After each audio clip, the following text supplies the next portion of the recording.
Bismillah. Assalamualaikum warahmatullahi wabarakatuh.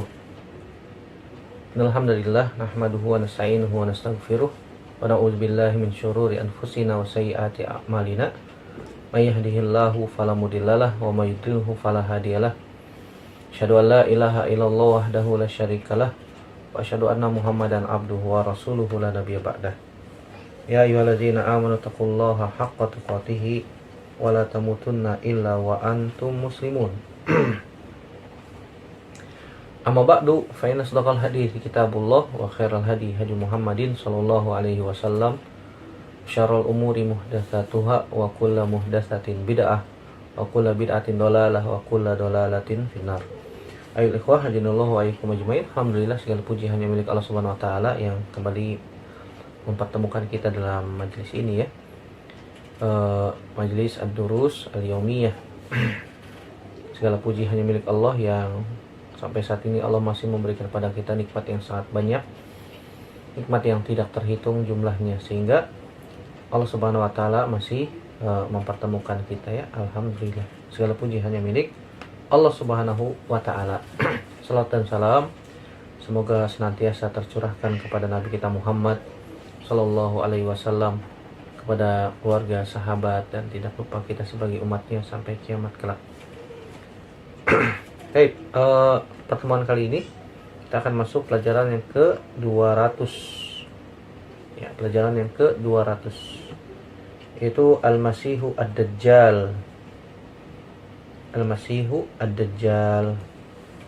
Ketahuilah saudaraku rahimani wa rahimakum ajmain, Al-Masih Ad-Dajjal merupakan salah satu urutan terjadinya kiamat besar, sebagaimana yang pernah kita bahas pada pertemuan yang lalu. Bahwasanya urutan pertama terjadinya kiamat besar adalah keluarnya Dajjal, dan keluarnya Dajjal merupakan fitnah yang sangat besar, yang para nabi dan rasul mewanti-wanti umatnya agar berlindung kepada Allah Subhanahu wa taala dari fitnah Ad-Dajjal. Saking besarnya fitnah tersebut, dia mengaku sebagai Tuhan. Bahkan dengan izin dari Allah Subhanahu wa taala, dia mampu menurunkan hujan, dia mampu merubah batu menjadi emas, menghidupkan yang mati, dan seterusnya. Fitnah luar biasa. Adapun pengikut Dajjal, aksaru atba'i Dajjal minal yahud wal ajam wat turq wa akhlatun minan nas ghalabahumul a'rab wan nisa. Bahwasanya pengikut Dajjal paling banyak adalah orang-orang Yahudi, bangsa Ajam, orang-orang di luar Arab, bangsa Turk, dan beberapa manusia dari berbagai bangsa dan golongan, dan sebagian besar mereka orang-orang dusun dan juga para wanita. Sebagaimana riwayat Imam Muslim dari Anas bin Malik radhiyallahu anhu, Nabi SAW mengatakan, yatba'u Dajjal min Yahudi Asbahan sab'una alfan alaihim at-tayalisah. Orang-orang Yahudi Asbahan akan mengikuti Dajjal sebanyak 70.000. Mereka mengenakan jubah tebal dan bergaris. Sedangkan riwayat Imam Ahmad menyebutkan sab'una alfan alaihim at-tijan. Ada sab'una alfan, 70.000, iya, yang mengenakan topi perang,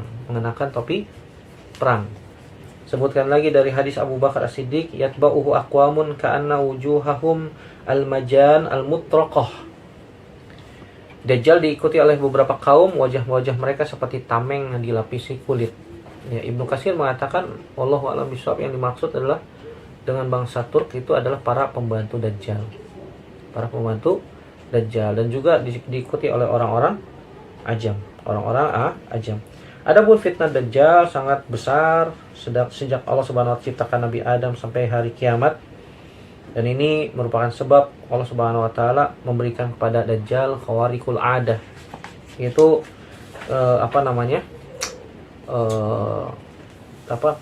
keluar biasaan, kemampuan yang luar biasa. Diriwayatkan bahwasanya Dajjal itu bisa membawa kebun dan api, ya, surga dan api. Surganya adalah api, apinya adalah surga. Dan dia juga membawa sungai-sungai, gunung-gunung roti, memerintahkan langit menurunkan hujan, memerintahkan bumi agar menumbuhkan tumbuhan. Kemudian diikuti oleh manusia ya yang terkena fitnahnya. Nasallallahu salamata wal afiyah. Dan Nabi SAW mengatakan Dajjal a'warul ain al-yusra jufalus sya'ar ma'ahu jannatun wa nar fanaruhu jannah wa jannatuhu narun. Dajjal itu buta. Ya, buta, cacat seperti dikatakan oleh Al-Fudail bin Iyad Abu Ali rahimahullah taala, maksudnya kedua mata Dajjal itu maibah, iya cacat. Dan dia membawa surga dan api, kebun dan api. Apinya adalah surga, surganya adalah api. Jadi kalau dia bilang masuk ke dalam neraka apiku, maka itulah surga Allah.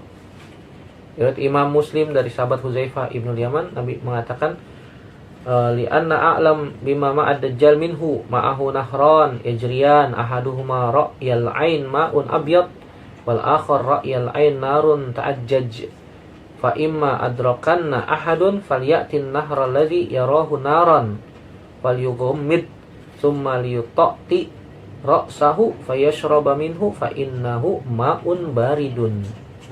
Riwayat Imam Muslim dari sahabat Huzaifah ibnu Yaman, Nabi mengatakan sungguhnya aku orang yang paling tahu tentang apa yang dimiliki Dajjal. Sungguhnya Dajjal memiliki dua sungai yang mengalir. Ya, salah satunya terlihat oleh mata sebagai air yang berwarna putih. Sementara air yang lain, sungai yang lain terlihat seperti api yang membara. Jika salah seorang mendapatkan Dajjal, maka hendaknya dia mendatangi sungai yang terlihat seperti api. Pejamkanlah matanya, kemudian hendaknya dia menundukkan palanya, lalu minumlah, karena itu adalah air yang dingin, kata Nabi Shallallahu Alaihi Wasallam. Ini tentang fitnah Dajjal yang sangat luar biasa, pembahasannya sangat panjang. Begitu juga tentang Ibnu Sayyad, apakah dia Dajjal atau tidak, ini khilaf di kalangan para ulama. Dan sampai Nabi SAW pun diam, tidak berkomentar. Ketika Umar bin Khattab ingin membunuhnya, kata Nabi SAW, wahai Umar, kalau dia Dajjal maka engkau tidak akan mampu membunuhnya, bukan kamu takdir yang akan membunuhnya. Kalau dia bukan Dajjal, ya tidak ada manfaat kamu membunuhnya, karena dia bukan Dajjal. Dan keluar biasaan Dajjal yang adalah sesuatu yang hakiki, benar-benar terjadi ya, bukan sesuatu yang majazi, bukan. Ini ya akidah Ahlussunnah wal Jamaah. Kemudian pembahasan selanjutnya adalah kita dituntut untuk melindungi diri dari fitnah Dajjal. Dari fitnah Dajjal.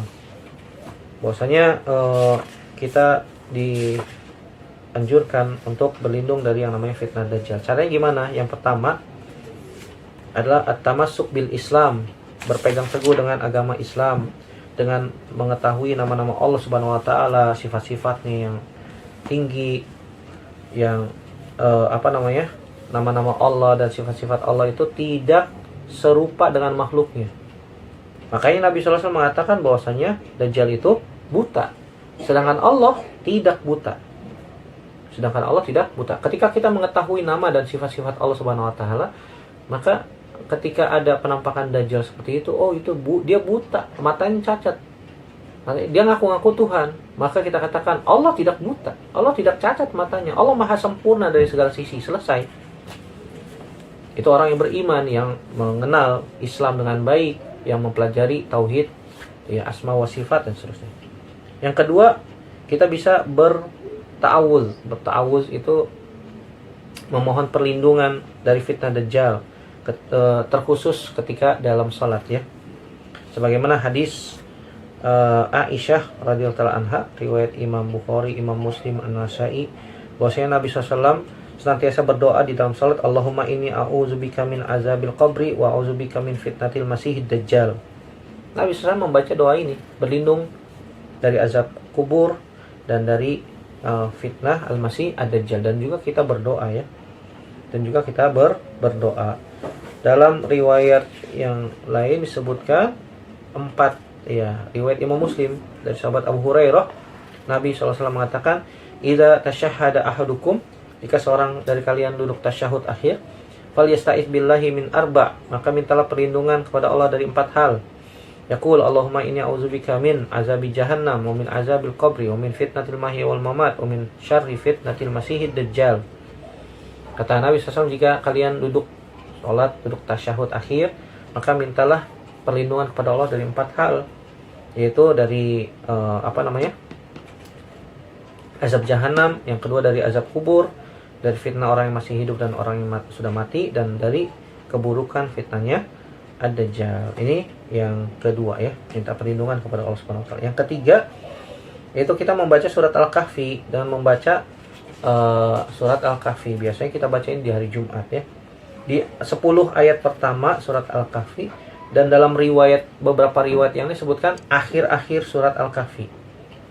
Dalam riwayat Imam Muslim dari sahabat Nawas bin Sam'an yang panjang, kata Nabi, man adrakahu minkum falyaqra alaihi fawatiha surat Al-Kahfi. Riwayat Imam Muslim. Siapa saja di antara kalian yang menemui Dajjal, maka dia hendaknya baca awal-awal surat Al-Kahfi. Awal-awal surat Al-Kahfi.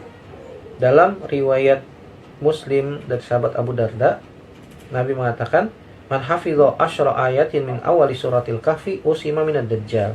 Siapa saja yang hafal 10 ayat pertama surat Al-Kahfi, maka dia akan dijaga dari Dajjal. Ya, dari Dajjal. Ya. Kenapa kok bisa seperti itu? Karena di awal-awal surat Al-Kahfi itu terdapat tanda-tanda kebesaran Allah yang sangat menakjubkan ya, dari Allah Subhanahu wa taala. Kemudian pembahasan selanjutnya, mungkin yang sebelum terakhir ya. Kata Dajjal tidak disebutkan di dalam Al-Quran. Kenapa? Berbeda dengan Fir'aun. Fir'aun disebutkan di dalam Al-Quran. Ada beberapa sebab Allah tidak menyebutkan Dajjal secara terang-terangan ya. Alasannya yang pertama, bahwasannya Dajjal disebutkan dalam Al-Quran dalam surat Al-An'am ayat 158. Allah berfirman, yauma ya'ti ba'du ayati rabbika la yanfa'u nafsan imanuha lam takun amanat min qabl aw kasabat fi imaniha khaira. Bahwasanya pada hari di mana terdapat tanda-tanda Allah Subhanahu wa taala yang ketika muncul tanda tersebut tidak bermanfaat lagi iman seseorang yang sebelumnya tidak beriman, atau tidak bermanfaat apa yang dia usahakan dari kebaikan. Yang dimaksud dengan ayat ini adalah Dajjal terbit matahari dari barat, keluarnya dabah, sebagaimana dalam tafsir yang disebutkan dalam riwayat Imam Tirmizi dari sahabat Abu Hurairah dan juga riwayat Imam Muslim. Nabi SAW mengatakan, salasun idza kharajna la yanfa'u nafsan imanuha lam takun amanat min qabl aw kasabat fi imaniha khaira. Ada 3 hal. Jika hal ini keluar, tiga tanda ini keluar, maka tidak bermanfaat iman seseorang yang sebelumnya tidak beriman, atau kebaikan yang dia lakukan tidak ada manfaatnya sama sekali jika keluar tanda ini. Yang pertama, tulu syamsi min maghribiha, terbit matahari dari barat. Yang kedua, Dajjal. Yang ketiga, dabatul ardi. Hadisnya sahih riwayat Imam Muslim dari sahabat Abu Hurairah radhiyallahu taala anhu. Begitu juga bahwasanya Al-Qur'an menyebutkan tentang turunnya Nabi Isa alaihissalam, bahwasanya Nabi Isa alaihissalam yang akan membunuh Dajjal. Maka dicukupkan penyebutan Nabi Isa alaihissalam al-huda an zikri masihid dolalah, dari penyebutan Dajjal yang sesat. Dan ini merupakan kebiasaan orang Arab ketika menyebutkan salah satunya itu menunjukkan ada lawannya. Wa adatul Arab annaha taqtafi bi zikri ahadid diddain dunal akhar. Biasanya orang Arab menyebutkan salah satunya sebagai bentuk lawan dari yang lainnya.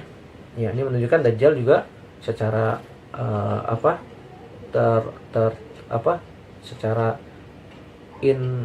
implisit ya, secara implisit ini. Secara tidak letterlock, secara muqaddarah mungkin ya. Secara takdir disebutkan, walaupun tidak secara secara terang-terangan langsung. Yang ketiga, bahwasanya penyebutan dalam ayat surat Ghafir ayat 58, Allah mengatakan, la khalqus samawati wal ardi akbaru min khalqin nas. Bahwasanya penciptaan langit dan bumi itu lebih besar, lebih agung daripada hanya sekedar penciptaan manusia. Yang dimaksud dengan penciptaan manusia di sini, innal maksud bin nasi huna ad-dajjal min itlaqil kulli alal ba'd. Kama qala Abul Aliyah ay a'zamu min khalqid dajjal hina azzamathu al-yahud. Yaitu ini maksud dengan manusia dalam surat Ghafir ayat 57 itu adalah dajjal. Sebagaimana disebutkan oleh Imam Abu Aliyah, namanya Rafi bin Mihran Ar-Rayyahi, kibarut tabi'in. Beliau adrakal jahiliyah wa aslama ba'da wafatin Nabi. Ya, wafat tahun 90 Hijriah dan banyak bertemu sahabat Nabi ya. Rahimahullah mengatakan bahwasanya a'zamu min khalqid dajjal hina azzamathu al-yahud. Yang dimaksud dengan manusia yang diciptakan dengan penciptaan Allah yang besar adalah dajjal ketika orang Yahud mengagungkannya. Al-Imam Ibnu Hajar mengatakan wa hadza in thabata ahsanul ajwibah fa yakunu min jumlati ma takaffala Nabi sallallahu alaihi wasallam bi bayanihi wal ilmu indallah. Dan ini merupakan jawaban yang baik, yang paling bagus, dan ilmu itu hanya di sisi Allah Subhanahu wa taala. Yang keempat, anal Quran lam yuzkur ad-dajjal ihtiqaran li sya'nihi. Allah Subhanahu wa taala tidak menyebutkan dajjal secara secara teks langsung sebagai bentuk pelecehan, merendahkan dajjal itu sendiri, yang dia mengaku dirinya apa? Tuhan. Mengaku dirinya Tuhan. Oleh karena itu, karena amruhu indallah ahqar wa asghar min an yuzkar. Maka perkaranya bagi Allah Subhanahu wa taala lebih rendah lagi kalau tidak disebutkan. Karena Al-Qur'an itu mulia ya. Al-Qur'an itu mulia. Kalau misalnya ada yang bertanya, "Ustaz, Al-Qur'an juga nyebutin Fir'aun, Fir'aun juga mengaku dirinya Tuhan, itu gimana tuh?" Disebutkan oleh para ulama, inna amra Fir'aun in qada wantaha. Adapun Fir'aun sudah selesai, sudah mati dia. Dajjal kan belum keluar. Disebutkan dalam Al-Qur'an sebagai ibroh untuk diambil pelajaran oleh manusia. Adapun Dajjal fayahdusu fi akhir zaman. Adapun Dajjal itu belum keluar, nanti akan keluar di akhir zaman. Oleh karena itu Allah Subhanahu wa taala tidak menyebutkan Dajjal. Adapun yang terakhir, pembahasan yang terakhir adalah kebinasaan Dajjal. Dajjal akan binasa di tangannya Nabi Isa alaihissalam. Sebagaimana di dalam hadis-hadis yang sahih disebutkan. Riwayat Imam Muslim dari sahabat Abdullah bin Amr bin As radhiyallahu taala anhuma, Nabi SAW mengatakan, "Yakhruj Dajjal fi ummati." Fa dzakara al-hadis wa fihi fa yab'atsullahu Isa ibnu Maryam. Kanahu Urwah bin Mas'ud fayatlubuhu fayuhlikuhu.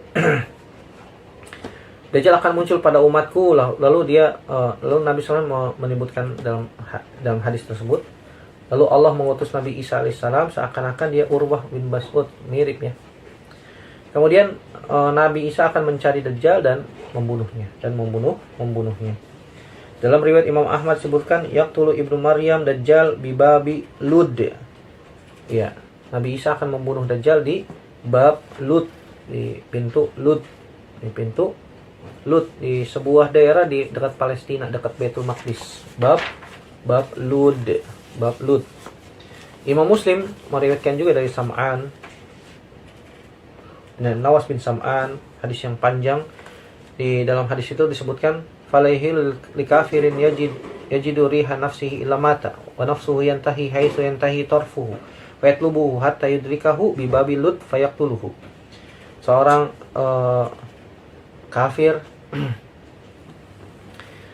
yang di dalamnya orang kafir yang mencium aroma nafasnya Nabi Isa alaihissalam akan mati. Subhanallah. Dan aroma nafasnya Nabi Isa dapat tercium sejauh mata memandang. Kemudian Nabi Isa ketika turun di muka bumi akan mencarinya dan akan mendapatinya, ternyata sedang berada di bab Lut, di pintu Lut, di dekat Baitul Maqdis.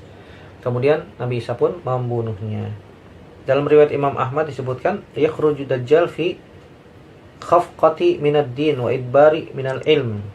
Tsumma yanzilu Isa ibnu Maryam fayunadi minas sahar fayaqul ayyuhan nas ma yamna'ukum an takhruju ilal kadzdzab al-khabith fayaqulun hadza rajulun jinni fayantalikun fa idzahum bi Isa ibnu Maryam fatuqamus salat fayuqalu lahu taqaddam ya ruhul qudus fayaqul yataqaddam imamukum falyusalli bikum fayusalla salat as-subhi kharaju ilaihi qala fahina yaral kadzdzab yanmathu kama yanmathul milhu fil ma'i fayamshi ilaihi fayaqtuluhu hatta inna syajara wal hajara yunadi ya ruhul qudus hadza yahudiyun falayatruk mimman kana yatba'uhu ahadan illa qatalahu.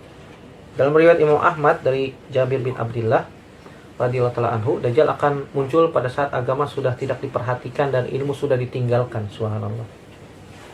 Kemudian disebutkan hadis yang panjang, Nabi Isa alaihissalam pun turun. Lalu beliau mengatakan di waktu sahur, wahai manusia, apa yang menghalangi kalian untuk keluar menghadapi si pendusta itu, Dajjal? Mereka mengatakan ini manusia dari bangsa jin, kata orang-orang waktu itu. Akhirnya mereka semua pergi dan ternyata ketika mereka berjumpa dengan Nabi Isa, kemudian ketika sedang perbincangan itu ternyata qomat salat dikumandangkan. Kemudian Nabi Isa mengatakan orang-orang mengatakan, majulah wahai Nabi Isa untuk mengimami kami. Lalu Nabi Isa mengatakan, hendaknya imam kalian yang maju. Akhirnya Imam Mahdi yang maju menjadi imam ketika itu. Kemudian selesai sholat, beliau mengatakan ketika melihat Nabi Isa, Dajjal ketika melihat Nabi Isa, maka dia akan yanmas, mencair, subhanallah, mencair seperti garam mencairnya di dalam air, meleleh, masya Allah, meleleh ya. Meleleh. Selanjutnya dia pun berjalan maju, kemudian Nabi Isa pun mengejarnya dan membunuhnya hingga pepohonan dan bebatuan akan mengatakan, wahai Nabi Isa, nih di belakang saya ada orang Yahudi, maka bunuhlah. Ini terbunuhnya Dajjal ya. Dengan terbunuhnya Dajjal dan turunnya Nabi Isa alaihissalam, maka alamat tanda-tanda kiamat besar yang lain mulai datang, seperti lepasnya mutiara dari talinya. Allahu a'lam bishawab. Masya Allah, panjang ya pembahasan ini. Semoga bermanfaat yang kita bahas. Semoga Allah Subhanahu wa taala melindungi kita dari fitnah Dajjal. Semoga Allah Subhanahu wa taala juga menutup usia kita dengan husnul khatimah dan masukkan ke dalam surga tanpa hisab, tanpa azab. Amin ya rabbal alamin. Mohon maaf jika terlalu panjang. Semoga bermanfaat. Aku qouli hadza astaghfirullah li wa lakum. Subhanakallahumma bihamdika asyhadu an la ilaha illa anta astaghfiruka wa atubu ilaik. Assalamualaikum warahmatullahi wabarakatuh.